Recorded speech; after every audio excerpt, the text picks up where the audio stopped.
What's up, everyone? Welcome back to Down Once More. Today we've got something a little bit different for you. So, it's a mini episode. It's usually not a Raley and I week, but I talked to Raley about how I wanted these to be have a little bit more of both of us on them on the mini episodes, not just be me rambling. You're getting enough of that, especially if you're watching our Last of Us reviews as well that I've been doing. So I asked her to record something, whatever she wanted to. If she wanted to do 5 minutes, 10 minutes, the whole episode to go for it. And what we got was a fun little story time with Raley. So I'm not going to say much else. I'm going to let her take over, and this will be the Raley Show, not the Matt Show this week.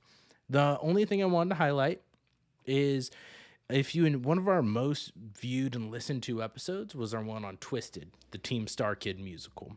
So a parody of Aladdin and Disney movies alike. Hilarious comedy. You can watch it in full on Team StarKid's YouTube. Team StarKid has a new production coming out.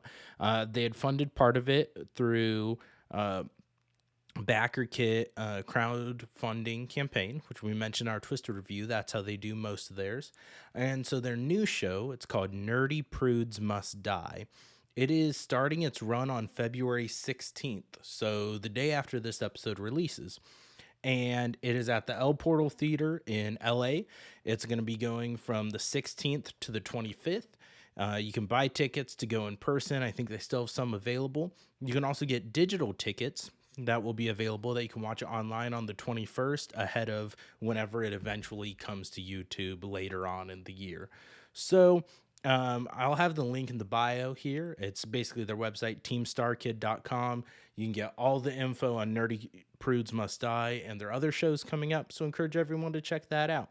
And with that, I'm going to let Raley take it away with the story of how she was maybe almost murdered.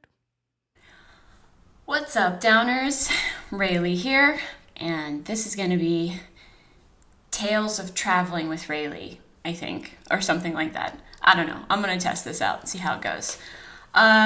So the premise of this is that it has nothing to do with our normal podcast series or anything to do with musicals whatsoever, but I have traveled a lot and I have seen a lot of things. I've gone a lot of places, and a lot of things have happened to me in a lot of places. And some of the stories that I have are just too wild to believe. So I feel like I should immortalize them before I get too old to remember them and start to forget. I will put them here and I'll bore you with them. But yeah, I don't know if I'm actually going to do this more than once. We'll see. But if you like it, let me know and I'll do it again because I have more. So the first story I'm going to tell dates back to college days, college Raley. Good times. I went to college in Iowa City, Iowa, for those of you who don't know. Not a whole lot going on in Iowa, but if you're going to go somewhere in Iowa, go to Iowa City. That's the place to be. Shout out Hawkeyes. And by the time I was in college, my family had already moved back to my parents had already moved back to Mississippi, which is where I was originally from. So for holidays, that made things complicated. I had a long way to go from Iowa down to Mississippi, but I did it. So this is a story, and I'm going to call it That Time the Midwestern Small Town Conspired to Murder Me. Yeah, we'll go with that. So, it's Thanksgiving weekend of my sophomore year, I think. Yeah, puts me at like 19, 20 years old, so that's about right. Thanksgiving weekend, I decide I'm going to leave Iowa. I'm going to drive on my own all the way down to Mississippi, solo road trip. I'm so excited. I'm going to leave right after class on Wednesday. Going to drive all through the night, get there Thursday, show up for Thanksgiving. It's going to be a party. It's going to be awesome. This is like a 15-hour drive maybe ahead of me. So it's going to be a long night. But I'm going to do it, because this is 19-year-old Raley and she thinks this is a good idea. But I neglected to think about the fact that in Iowa, in November, it gets dark very early. So I left after class on Wednesday at maybe 3 p.m. And it was dark by 4:30. So it was going to be a really, really long drive ahead of me all night. But I was juiced up. I had Monster, I had Red Bull, whatever I drank in college to kill brain cells and keep me awake. I get maybe 3-4 hours into the trip, and I stopped. Normal stop. I was in the middle of nowhere, and I went to the gas station, getting gas, gonna get food, gonna get more Monster or Red Bull or whatever it was, eating my insides at that age, and carry on, right? I go inside, get what I need, fuel up, come back outside, crank my car, and y'all, this sound. I mean, if I could compare it to anything, I might compare it to the screeching sound of the Nazgul from Lord of the Rings. And yes, I totally know I'm a nerd, and I just threw out a nerd alert, but that high-pitched screeching, you know what I'm talking about. My car started making that sound. Mind you, 10 minutes before, when I was driving to this gas station, no such sound was heard, okay? But this was so ear-piercing that you could not deny it. There was something going on. I freaked out. I called my dad. Dad, what do I do? It's already like 7-ish, maybe 8 p.m. So he's like, well, you need to find a car place near you. He could hear the sound over the phone. That's how loud it was. He was like, I hear it. You cannot go anywhere with your car sounding like that. And so he's like, the only thing I can tell you to do is, since I don't know where you are, go back inside the gas station where you are, find the person that works there and ask them if there's like an auto parts store near you or, I don't know, a dealership or something that can help you at this late hour, because most places are already closed probably, but you need somebody to look at your car before you can go any further. So I did. I went back inside. I went to the store clerk and I said to him what happened. Here, my car is making a crazy sound. I don't know what to do. And I'm just wondering if you know if there's any place open I can go to have it checked out. Well, this guy's listening to me with like this most earnest face. And he's like, well, I don't know, because I just moved here.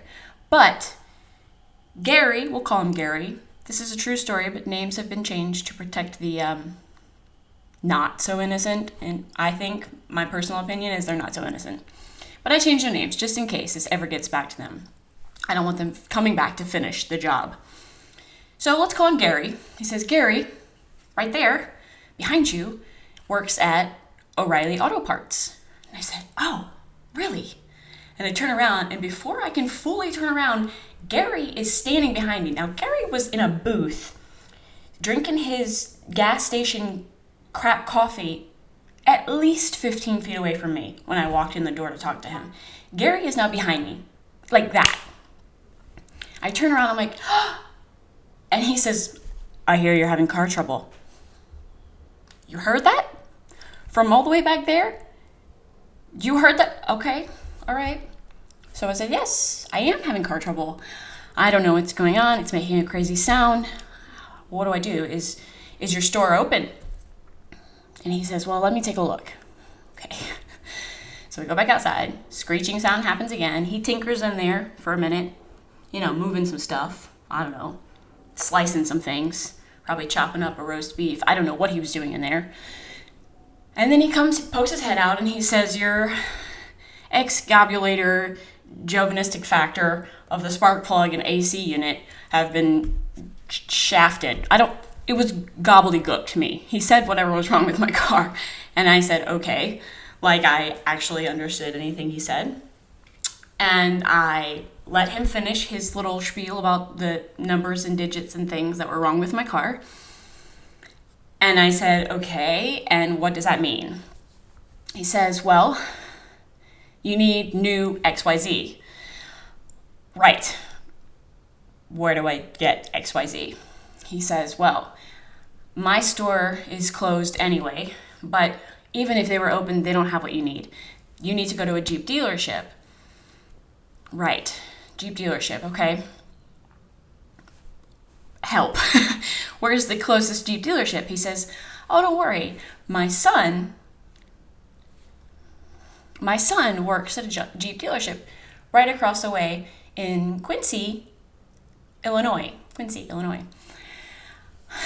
I said, okay, great. Where is it? How do I get to it? And I also asked him, hey, since this XYZ needs to be replaced, like, how close is the next place? Because this Jeep dealership is closed tonight. I know this already. But can I make it to the next place where there might be one open? Or can I make it to the morning, driving it to so-and-so place? He was adamant. Absolutely not. You cannot drive this anywhere cross country. If you drive so much as half an hour this way, you're out in the middle of, like, no man's land, and your car will break down. You will not be able to go an inch further. You can drive it as far as across the way here to this place, but you cannot make it further than that. Okay, so now I'm stuck, right? But he says, don't worry, my son works at a Jeep dealership, and he'll open his dealership tomorrow. They open at 8. And he says, but don't worry, I'll call him. I'll see if he can open early for you tomorrow. Maybe he can get up and open at 7. Sometimes they do that for special guests or clients or customers or whatever. I said, okay, great. So 7 a.m., I have a date with your son at the Jeep dealership. But it is 12 hours from now to get to that date. What do I do from now until then? And he says, don't worry, it's okay. We've got a motel. One motel. One. It's also in Quincy. How convenient. And I said, okay, just tell me the name of it. I'll Google it and I'll make it over there. He said, I'll drive you over there. Wait, no, you won't drive me anywhere, okay? I'm not getting in the car with a stranger. I know this enough. I know this well enough that I don't do that. I will drive there. Just tell me how to get there. He says, how about this? You follow me in your car and I'll drive you to the motel. My friend, my buddy, owns the place and he's probably over there right now. So I'll see if he can, open up a room for you and have it ready. To which I also protested. I said, it's okay, don't worry, I can handle it, I'm fine. But no, we've now got, let's call him Gary, Gary's son, and Gary's friend who owns the motel, all involved in my well-being for the night. So I'm already getting antsy about this situation. There's a lot of people that I'm depending on to survive the night that I don't know, and they all know each other. Makes me nervous. But okay, I don't have another choice. One motel, where else am I going to sleep? So I make my way over there. I followed him in my car, got there, walked in, nobody was there. I said goodbye to Gary, he drove off, nobody in the front office. And I can't really call it a lobby because this is one of those motels that you drive up to your room, if you know what I'm talking about, from the movies where everybody dies in these motels. It's like a C shape, and you could just, there's your door right there. To give you an idea, the caliber of the place. I walk in and there's nobody there. No bell, no ringer, no hello, nothing. So I'm stuck. What do I do? Thankfully, I had a smartphone, and this was when smartphones were really pretty new, so it was pretty awesome that I could Google the place where I'm standing and find the actual motel where I'm standing and the phone number for the motel, and I call it, standing in the lobby, and I'm like, and I heard it ringing in the nether regions of the back office, and then I hear this garbled, hello. Hi, I'm standing in your office, I need a room, I think this is the right place, I'm in Quincy, Illinois, I'll be right there. Okay. Hang up. Wait to hear the footsteps. And I heard the footsteps from far away. They were coming from outside into the front door where I just walked in. Not from behind the desk, but outside the motel into the front door where I just came in. He greets me, gives me my room for $28.99 or something like that. Another red flag. And he gives me the key to my room. My room is number 13. I'm not superstitious, but why? Why you gotta give me room 13? I'm already freaking out. I'm already alone. I'm already wondering how I'm gonna get out of this situation I'm in. Now I gotta go to room 13. Just why? Because I guarantee you there ain't nobody else staying in this motel. I'm the only one. In fact, I see no other cars, no other rooms occupied, no other lights on. Just me. So why 13? Well, I'll tell you why. I walked to my room, opened the door, went in. It was exactly what I expected. To the T. My most concerned, there were a lot of things that concerned me about this room, but the most concerning thing was the splatter of some unidentified dark liquid near the bed on the wall. Splattered. In the bathroom, there's a used washcloth, still wet. I didn't touch it, but I could see it. It's still wet. Balled up in the corner of the tub. And I didn't open the closet, but I guarantee you if I did, there was a dead hooker in there, for sure. Anywho, not feeling the room. Not too happy with it, right? I gotta stay here because I don't have anywhere else to go. So, fine, I'm getting acclimated, not touching anything, like, oh God, it's just one night, just gotta survive, okay? The door's locked. I've done everything I can do to keep myself safe. And then I hear the footsteps. It's gravel, right? So I heard him from far away. Gravel footsteps coming closer, closer, closer, closer. I look out the peephole, and the guy who's running the motel, the one that just checked me in, is coming toward my room. Okay, what now?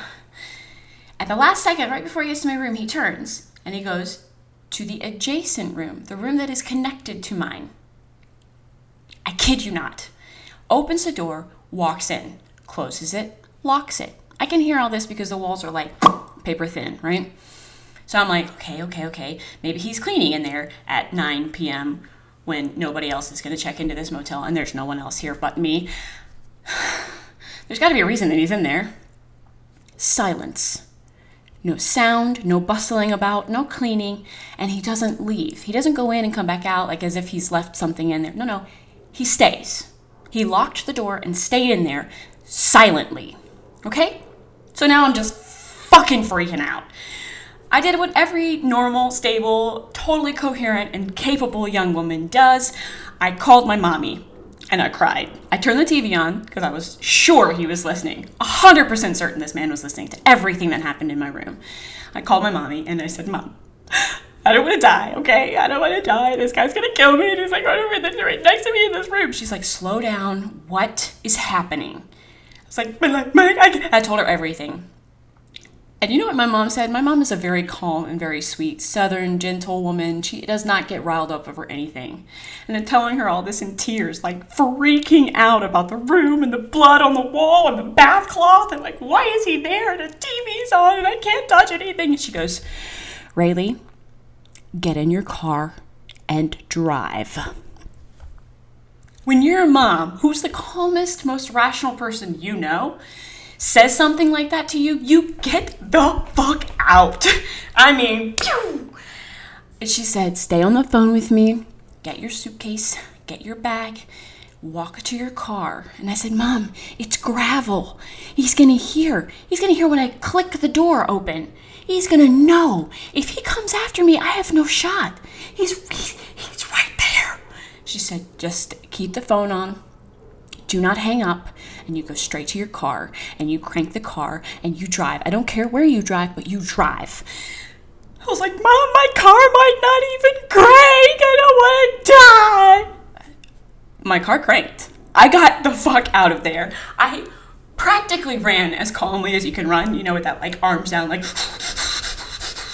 with the phone on, like, always, like, Mom, okay, I don't hear anything. I don't think he's coming. At the last second, I cranked my car, and I saw him open the door. I didn't stick around to see what his face looked like, or if he was coming after me. I did not. I bolted, gravel spinning out of there. I had nowhere else to go. Where do I go? What do I do? I went back to the gas station where I was before. This is the only place I knew that was well lit with other humans around. As I'm driving up to the gas station, I see there's a cop car, a policeman in the gas station parking lot waiting for me. Not for me, but waiting. And I was like, oh, thank God, a policeman. Oh my God, if I could just pull up next to him and sit there, and I don't have to tell him anything because nothing really happened, but I'm just freaking out. And if he was just sitting next to me, I'll be safe. So, okay, fine. So I pull in, I sit next to him, and as I'm driving up right next to him and I'm putting it in park, I look over and he looks at me, and he pulls his car out, backs up, and drives away. I was like, no. I swear to God, people, they were all in on it, okay? From the clerk at the store, whoever tampered with my car, let's be real, whoever tampered with my car when I was in the bathroom started it, okay? The clerk, who knew O'Reilly man, who knew his son, who knew the motel owner, who knew the cop, and they all plotted to get me, okay? I stayed in that gas station parking lot, not sleeping. Oh, you better fucking believe I didn't fall asleep. But I stayed there all night in my car, my broken car, freezing my ass off because I wasn't gonna run it. You could hear it for miles around, and I didn't know if I was ever actually gonna be able to crank it again. So I left it off, shivering my tits off in the parking lot of a gas station, trying to hold on to my life, and wondering what was the last thing that I said to my siblings. Like, that's my night. I woke up in the morning and I drove to the Jeep dealership. I introduced myself, and the man was there waiting for me at 7 a.m. Like, as if this was the last piece of the puzzle. He was like, "Oh, you must be Raley. Are you gonna fix my car or not?" And y'all, he started hitting on me. The son started hitting on me. He found me on Facebook later. It was like, "Oh, it was so good to meet you." And I got the fuck out of that town. I'm so sorry. I'm sure there are some lovely, lovely people in Quincy, Illinois. I'm sure. But it was the night I almost lost my life in a full-on serial killer slasher novel style. 20-year-old blonde white girl goes on solo road trip and never leaves Quincy, Illinois. That was my story. That was it. I was gonna die that night. And this has been Travel Tales with Raley. Hope you enjoyed. Let me know if you like the story, and tell me if I was totally overreacting or if this was a legitimate fear. Thanks for listening. Bye. Jesus Christ. I had not watched that whole thing before I recorded the intro, so I wasn't quite sure what to expect, and wasn't quite that. I think I'm on team Rayleigh was gonna get murdered. But like she said, comment below, message us if you think she was in danger or not. I mean, that's creepy as shit regardless. I don't think I would have gone to the Jeep dealership the next morning with the potential conspirator to murder son, but that's just me. Anyways, that's gonna do it for our mini episode. Our next episode is going to be our review of Dear Evan Hansen.